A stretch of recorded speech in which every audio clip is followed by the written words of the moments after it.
Hello，大家好，我是喵教主。今天我们讲一起可疑的少女失踪案。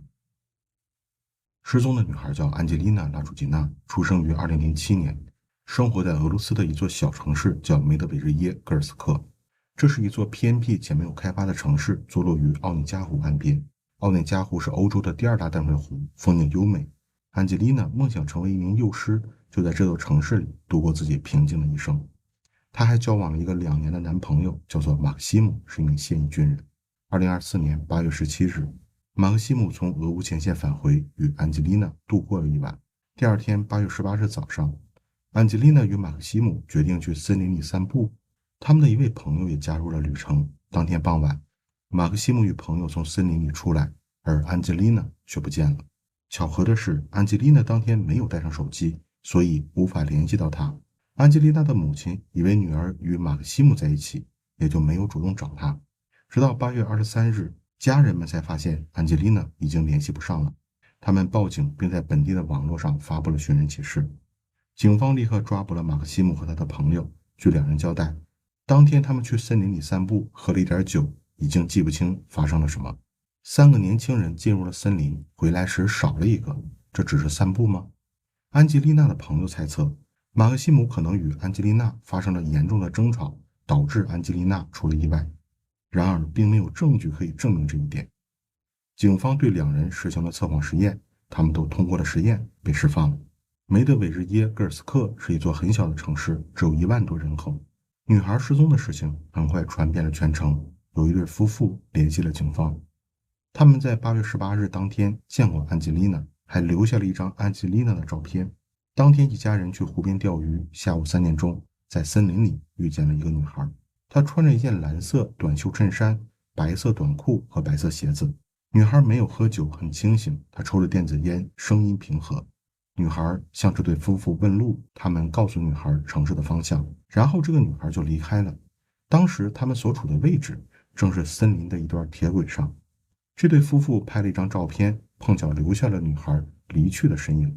根据安吉丽娜母亲的辨认，这对夫妇遇到的女孩正是失踪的安吉丽娜。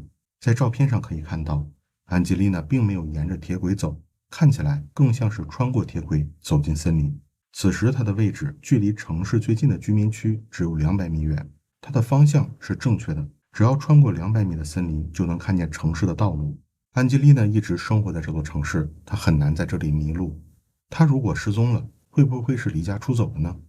安吉丽娜的表姐克里斯蒂娜在社交平台上发了一条消息：安吉丽娜，如果你在某个地方认为我们很生气，那不是真的，回家就好。而这条劝她的消息，安吉丽娜应该是看不到的，因为安吉丽娜的社交平台最后登录时间在8月14日，也就是失踪的4天前。安吉丽娜这个年纪的女孩会把所有的心事都写在社交平台上，却偏偏在失踪前停止了登录，这非常奇怪。而她的表姐说，认为我们很生气，又指的是什么事呢？安吉丽娜的表姐对此没有任何解释。根据这对夫妇提供的信息，当地警察和志愿者组成了搜索队伍，进入了附近的森林展开搜索。搜索的区域以安吉丽娜最后出现的位置为起点，向森林里展开。城市的周围全是原始森林，森林深处有湖泊、沼泽，还有野兽。搜索本身也是一件很危险的事情。到了8月30日，搜索已经持续了1个星期，森林里没有任何收获。搜索队在城市里也展开了搜索，包括医院的停尸间和废弃的房屋。9月22日，本地的气温开始下降，在森林里的搜索越来越难以进行。不过，参与搜索的志愿者还是没有放弃，搜索的范围覆盖了105公里的森林，可惜没有找到任何线索。9月30日，安吉丽娜被列入了联邦失踪者名单。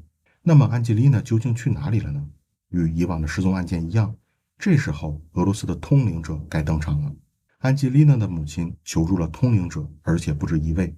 她和家人向很多通灵者求助，所有的通灵者给出的答案惊人的相似。通灵者用手握住安吉丽娜的物品，慢慢地合上了眼睛。他们看到安吉丽娜在森林里遇见了一个陌生的男人，她被这个陌生男人带到了附近一座古老的房子里。这座房子是木质结构，里面有个黄色的物体，像是一堵黄色的墙，不过也可能是别的什么。房子里没有吊灯，只有一个普通的灯泡照明。这个事很快被传开，当地人纷纷猜测，城市里出现了一个变态的男人，他在森林里寻找那些落单的女孩。这个谣言给安静的小镇带来了恐慌，尤其是让很多来湖边度假的游客望而生畏。安吉丽娜的家人不得不出来辟谣，请大家相信警方的信息。那么，安吉丽娜一个土生土长的本地人，为什么在城市的边缘会迷路呢？搜索队的志愿者们发现，安吉丽娜的男朋友和另一个人，他们都没有参加安吉丽娜的搜索，也拒绝谈起当天发生的事。马克西姆与安吉丽娜恋爱了2年，是安吉丽娜最在乎的人，这不能不引起人们的怀疑。试想一下，一对情侣去森林里散步，为什么要带第三个人呢？3个人去森林里做了什么？这成了本案最大的谜团。自己的女友没有走出森林，他为什么没有去寻找或者报警呢？失踪的事情被隐瞒了5天以后才被发现，这个男朋友不可疑吗？马克西姆参加了俄乌战争，在战火之下，有些士兵偷偷使用了镇静剂，这种情况常常发生。假如马克西姆和朋友携带了违禁药品去森林，很多谜团就可以解释了。8月18日，他们约好去森林里找个没人的地方放松一下，而安吉丽娜很可能不了解违禁品这件事，也跟着去了森林里。2个男人拿出了药，他们像开玩笑一样骗安吉丽娜吃下了药物。当安吉丽娜发现问题以后，与马克西姆和他的朋友发生了争吵，然后安吉丽娜离开了他们，独自返回城市。而此时的马克西姆正处于药效发作期间，也就没有阻止安吉丽娜离开。安吉丽娜使用的剂量并不多，而且她可能进行了催吐，所以在路上遇到了那对夫妻时，并没有表现出异常，但她还是在药物的作用下失去了方向感。安吉丽娜知道沿着铁轨走就能回到城市，所以她一直沿着铁轨前进。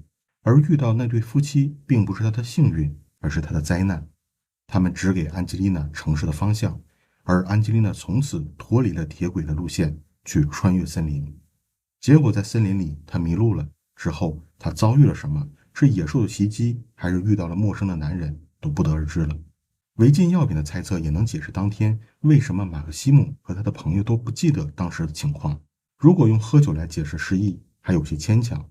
他们去森林里散步会带多少酒精饮料呢？更何况遇见安吉丽娜的夫妻并没有发现安吉丽娜醉酒。马克西姆是一名现役军人，在俄罗斯，现役军人违规使用的仅仅是止痛药，都会被视为重大违纪。尤其马克西姆还涉及在前线的战斗岗位上，俄罗斯军人可能会因为使用违禁品面临最高20年的有期徒刑，而俄罗斯军方在处理这些问题时都是秘密进行的。所以违禁品的事情是小镇市民和媒体的猜测，并没有证据可以证明。安吉丽娜就这样在城市的边缘，没有醉酒、很安全的情况下离奇失踪了。而她的出现更加离奇，就在人们翻遍了附近所有森林的时候，人们相信只要她是在森林里失踪的，就一定会找到她。结果搜索队没有找到她，反而在2024年12月16日，警方接到了一个报警电话，有个男人在森林里散步，他发现了一副骨架，穿着女鞋，位置在城市的东北方，与韦奇卡村之间的森林里。经过基因比对和骨架周围散落的物品判断，这副骨架就是人们找了半年的安吉丽娜，她死在了森林里。搜索队翻遍了105公里的森林，却没有找到她，而她的尸体就躺在森林的一片空地里，距离她最后出现的地点只有2公里。安吉丽娜本应该向南走200米进入城市，然后沿主干道回家，而她却出现在相反的方向2公里以外。那么安吉丽娜失踪案的疑点就非常多了。首先，她是怎么来到这里的？其次，她是怎么死的？这几乎没有一个完美的解释。有一种解释是说，安吉丽娜所处的位置是2条铁轨平行出现的位置，2条铁轨之间被森林地带隔开。安吉丽娜走到了第2条铁轨的时候，错过了向右转的路口，于是她就沿着铁轨继续走，被铁轨带到了韦奇卡村附近。这时她以为向南就能回到城市，于是她向南进入了森林，结果在森林里迷路了，最后因为饥饿和寒冷死在了森林里。这个解释似乎是一个标准答案，但是安吉丽娜出事的森林盛产蘑菇和浆果，靠这些食物坚持几天还是可以的。更何况她的遗体位于城市和村落之间，在这里散步不至于有生命危险。而且还有一个疑点，就是搜索队之前为什么没有找到她？整个搜索行动是在网络上公开的，我们可以很清楚地看到，这场搜索行动的路线是明显包含了他所在的这片森林。那么搜索队来的时候，为什么没有找到他？要知道，这是一支现代化的专业搜索队，他们有无人机、潜水员、热成像仪、夜视装备，还有搜救犬，再加上他们召集了大量的志愿者，所以这是安吉丽娜出事的第一现场吗？安吉丽娜在8月18日失踪，4个月以后被发现时，只剩下一副骨架。但她所在的城市梅德韦日耶戈尔斯克是一座靠近北极圈的小城，夏季十分短暂，8月份的平均气温也只有10摄氏度左右，10月份下降到0度附近，11月份更是降到了零下。在这种低温环境下，尸体的腐烂速度会大大缓解。可她的遗体竟然在短短的4个月之内彻底腐烂，只剩下骨架，这很不寻常。更让人疑惑的是，骨架上没有明显的伤痕，也没有野兽拖拽的痕迹，死因一时无法确定。那天安吉丽娜与2个男人在森林里究竟发生了什么呢？她为什么偏离了回家的路线？她的死因又是什么呢？这里是俄罗斯调查，我用照片墙讲述真实的故事，感谢大家收看，下期再见。